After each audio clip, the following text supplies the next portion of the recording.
Ndabaye kaze mu gano cy'amasengesho mishizo na mwene so Habimana Jibril.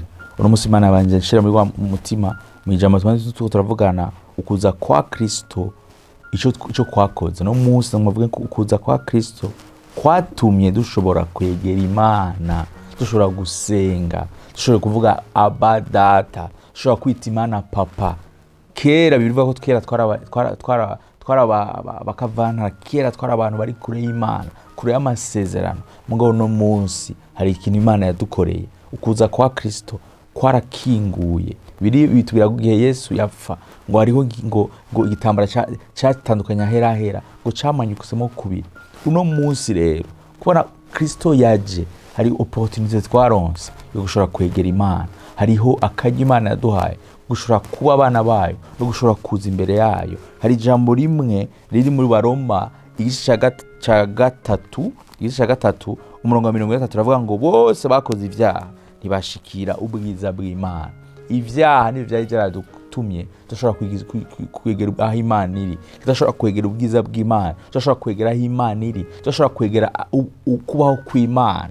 Ivyaha byari byaratumye umuntu adashobora kwegera ahera, umuntu adashobora kwegera aho Imana iri, kubera ko hari ikintu kidutandukanye, hari uruhome rudutandukanye. Ubwo ruhome nago gwari ivyaha. Mugabo no munsi Imana ishimwe, Kristo yaraje hano mu isi aza kugira ngo adukure muri uwo muvumo wo gutegera Imana, muri uwo muvumo wo kutaba abakunzi b'Imana, muri uwo muvumo wo kutaba abakunzi b'Imana.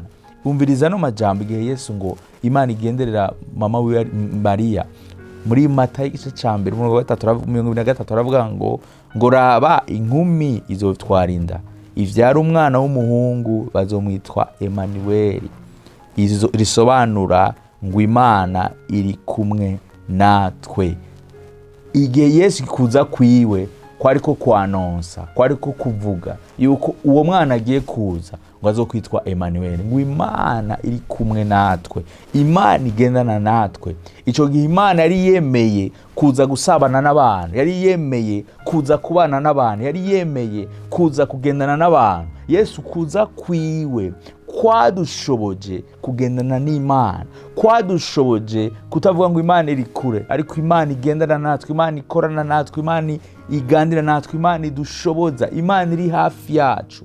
Wari kurangurukira no munsi ukuza kwa Kristo kwazanye, kwatuzaniye ubucuti nawe, kwakuyeho ivyatwagiriza byose, icete cyatwagiriza cyarakuweho, ivyaha byatwagiriza byarakuweho. Uno munsi twegera Imana nk'abana baje imbere umuvyeyi.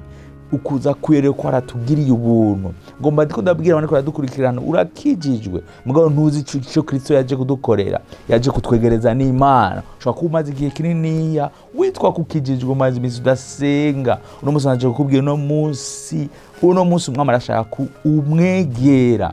Umunsi umwe Yesu ajana n'abigishwa biwe gusenga muri Matayo igice 26 umurongo wa 40 ngo agiye jana n'abigishwa gusenga. Ico gihe bagira baza kumufata ngo ariko arasenga, ngo agiye kora ugasanga ngo basinziriye. Yesu araza ngo arababwira ngo Petero ntimwashoboye kubana nanje n'isaha imwe.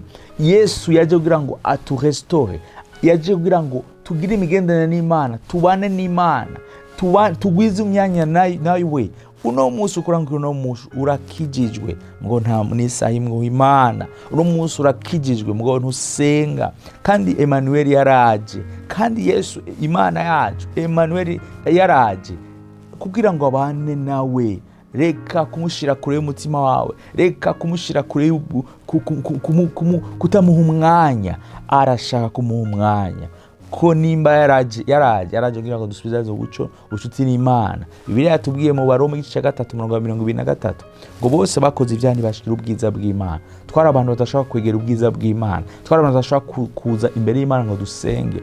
Hariho abaherezi aribo bashikanira abantu ku Mana ibimaze kugira ngo Imana ibaharire. Ntibashobora kuyegera Imana, bari abantu bamwe begera Imana. Mugabo Imana ishimwe mwami wacu Yesu Kristo, Imana yadutangiye umwana wayo kugira ngo no munsi nitube tugituma abantu ngo baje batuzira imbere y'Imana. Mugabo no munsi twahawe akaryo, uno munsi twagiriye ubuntu bwo gushobora kwegera Imana. kera ntivyakunda ko twegera Imana kuko twari abanyavyaha, ngo no munsi Imana yatugiriye ubuntu. Wowe uri kurankurikira no munsi, irino nibako wagiriwe ushobora kwegera Imana. Reka rero wimenyereze gusenga, reka uzane umutima wawe uvuge mwami Imana ndashaka gusura kukwegera. Rero ino minsi twibuka ukuza k'umwami wacu Yesu Kristo mw'isi, kuvuga k'umwami wacu Yesu Kristo hano mw'isi, reka ikubere ikintu kwibutsa yuko yaje kugira ngo adushoboze kwegera Imana, yaje kugira ngo asanasane imigenderanire yacu yatwe n'Imana, yaje kugira ngo dusubire kwegera Imana. Ni Emmanuel ari kumwe natwe. Wowe uri kurankurikira no munsi, ntuwemere kubaho ubuzima utabana na Emmanuel. Imana iri kumwe nawe. Wige kubana nawe, wige gusenga, wige gusoma ijambo ry'Imana, wimenyereze kubana nawe. Abantu benshi baravuye ku Mana kandi umukiza yaratanzwe, kandi umukizwa yaraje kugira ngo adushoboze kwegera Imana, adushoboze kuza imbere y'Imana. Kera nako ndabivuga, abantu bazi imbere y'Imana baba ari abantu b'abaherezi, nibo bashobora kwegera ahera.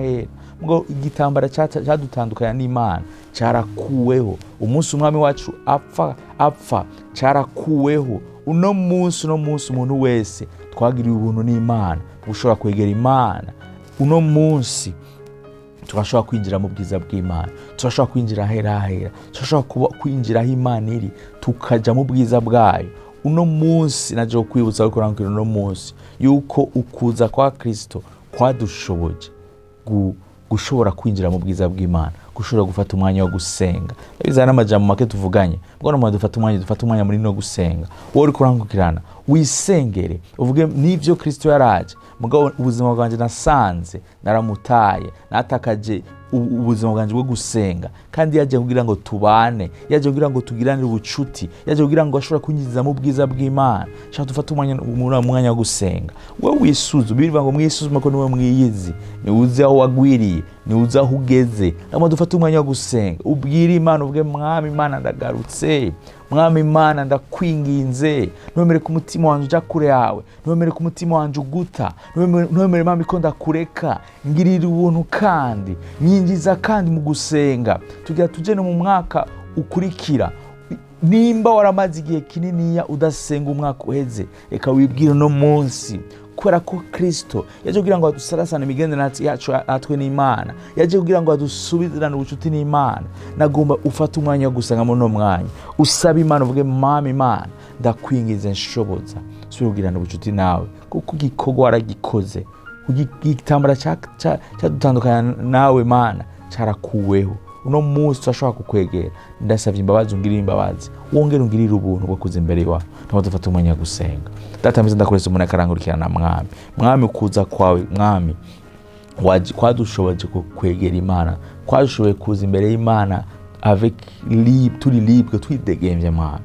Rero ndasenga umuntu akarangurikirana mwami, vyitwa kakijijwe mwami, mugabo imyanya yo gusenga atayiriho mwami, afite ivyitwazo vyinshi, akazi kenshi, abana barangora, ibintu byo muhirana, bikorwa byo muhirana byinshi. Mwami ndamusenge data mwiza, mwami ukureho mwami ivyo vyitwazo bitari byo, umushoboze mwami gushiraho umwanya.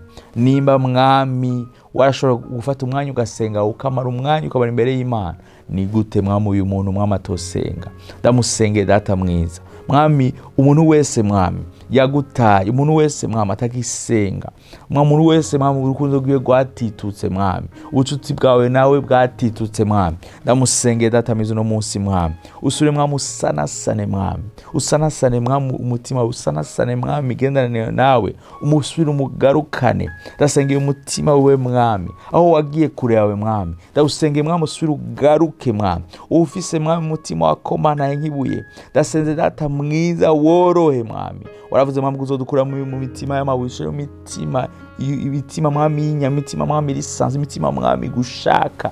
Ndasengeye no muntu mwami mugenderere mwami, mu mutima mwami gushaka mwami, ni ushira muri twe ugomba no gushaka. Ndasengeye umuntu wese akarangurikirana mwami, watakaza inzara yawe, watakaje inyota yawe, ndamusengeye mwami umugenderere papa, umugenderere mwami wanje, umugarukane mukiza wanje mwami, ntacyo bitwaye igihe amaze mwami ari kure yawe mwami, no munsi ko yibukijwe mwami kukuza kwa hano mw'isi kwashizeho imigenderanire, kwadushoboza kwinjira mu bwiza bwawe. Icyadutandukanya cyaravuyeho mwami, igitambara cyadutandukanya nawe cyaramomotse mwami, ndasengeye no muntu mwami umugarukane mu bwiza bwawe, umugarukane mu kubaho kwawe, ushire muri w'inzara, ushire muri inyota. Ndamusengeye data mwiza, ibyamusubiza inyuma byose ndasenze data mwiza bimurekure, ndasenze data mwiza bimurekure, ndasenze mwami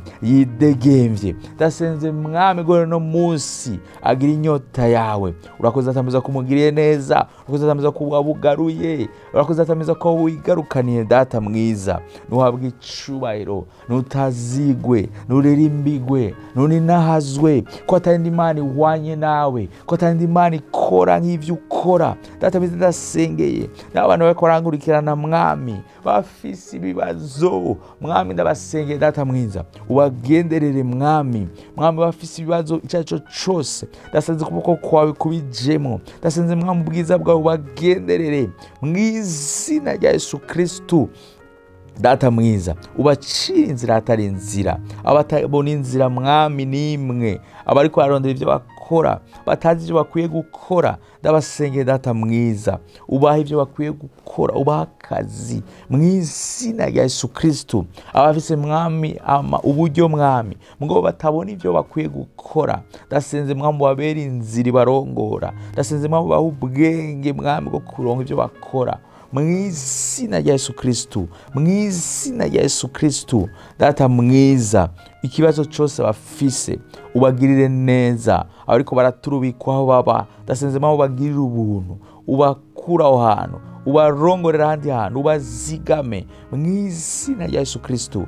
Data mwiza ndasenga n'abantu ko barankurikirana mwami bafise ibibazo vy'ingwara mwami, gumishago yawe twarakize, twizera ko Imana ikiza. Ndasengeye umuntu wese akarankurikirana mwami agwaye mwami umukize, uwikeka mwami ko yari ishano aguma aribwa, ndasenze mwami yakira gukira mw'izina rya Yesu Kristo. Ndahagaritse ubwo buribwe mw'izina rya Yesu Kristo mwami, kugira mwami uhagaritse mwami imifunda mwami, niko mbwiye mwami ivyo bintu mwami ceceke mw'izina rya Yesu Kristo mwami. Ndasengeye data mwiza umuntu wese agwaye mwami ugirire neza, niyo muntu mwami atari karumvikana n'umuryango wiwe mwami, ndasenze mwami mwiza wanje ubagirire neza mwami, ndasenze hatari umwumvikano haza umwumvikano mwami, ugwaye wese umukize mw'izina rya Yesu Kristo, mw'izina rya Yesu Kristo, mw'izina rya Yesu Kristo. Ubabara mwami munsi y'umukonde yakira gukira mw'izina rya Yesu Kristo. Uribwa amenya uba murya mwami, ndasenze mwami ubwo bubabare buhagarare buno nyene mw'izina rya Yesu Kristo mwami, utabasha guhema neza ndasenze data mwiza mwami, ivyapfuye bisubire mu buryo aheme neza mw'izina rya Yesu Kristo. Utabasha gutambuka neza yabaye paralize mwami, ndasenze amaguru yawe amere neza, ndasenze amaboko yawe amere neza, uwagize avesi mwami, igihimba cyose kitari kirakora ku buzima mu mubiri wiwe, ndasenze data mwiza gikomere mw'izina rya Yesu Kristo. Urakoze tameza kubugendereye, urakoze tameza kubukijije, urakoze tameza kububohoye, urakoze tameza ko yerekanye nk'Imana ikiza, nk'Imana icinzira, nk'Imana igaragara, nk'Imana inzima. Ndabizera mu izina rya Yesu Kristo. Amen, amen, amen. Ndize ko no mwanya wari umwanya mwiza, ndize ko hatahuye yuko Kristo yaje kugira duhe ukugira imigenderanire adushoboze kwegera Imana. Rero ukaba ko turasenga, ko turavuga ijambo ry'Imana, hari icyo Imana akoze mu buzima bw'iwawe, twandike izo nimero zacu munsi udushingire inaye. Turizera ko hari icyo Imana yakoze, kuko turazi ko iyo dusenze Imana ikora. Ukaba nawe kuri dukurikirana hari umutwaro ufise, utwandike kuri izo nimero zacu munsi dusengere hamwe. Turizera neza tutakekeranya ku Imana yacu ko yariri kera n'ubu ari kwiri, ni Imana idahinduka, ni Imana ikiza, ni Imana ibohora, ni Imana icinzira, ni Imana irestora. Rero nawe utambuka ikiganiro nk'aya mango, Imana ibane namwe.